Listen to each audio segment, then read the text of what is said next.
Friends என்னாச்சுன்னா, கோயம்புத்தூர்லேருந்து நம்ம இருக்கிற சைட்டுக்கு வண்டி தான் வந்திருந்தது.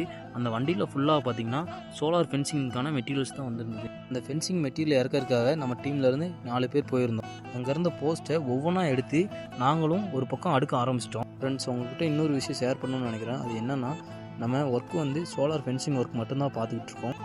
சோலார் ஃபென்சிங் எதுக்காக போகிறோன்னு பார்த்தீங்கன்னா, விவசாயிகளோட நிலத்தில் விளையக்கூடிய பயிர்களை காட்டு விலங்குகளிடமிருந்து காப்பாற்றுவதற்காக தான் இந்த சோலார் ஃபென்சிங் வந்து நம்ம போட்டுக்கிட்டு இருக்கோம்.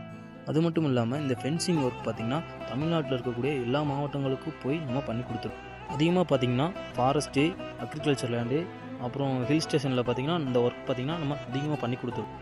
நிறைய ட்ராவலிங்கும் இந்த வேலைக்காக நம்ம வந்து தமிழ்நாட்டில் ஃபுல்லாக ட்ராவலிங் நிறையா பண்ணியிருக்கோம். ரீசெண்ட் டேஸில் நம்ம சேனலில் பார்த்திங்கன்னா இது சம்மந்தப்பட்ட வீடியோ டெய்லியுமே போட்டுக்கிட்டு தான் இருக்கும். மறக்காமல் நம்ம ஐடியா ஃபாலோ பண்ணி சப்போர்ட் பண்ணுங்கள் ஃப்ரெண்ட்ஸ். 7 மணிக்கு ஸ்டார்ட் பண்ணிவிட்டு 9 மணிக்கு தான் ஃப்ரெண்ட்ஸ் எல்லா பொருளுமே நம்ம இறக்கி முடித்தோம்.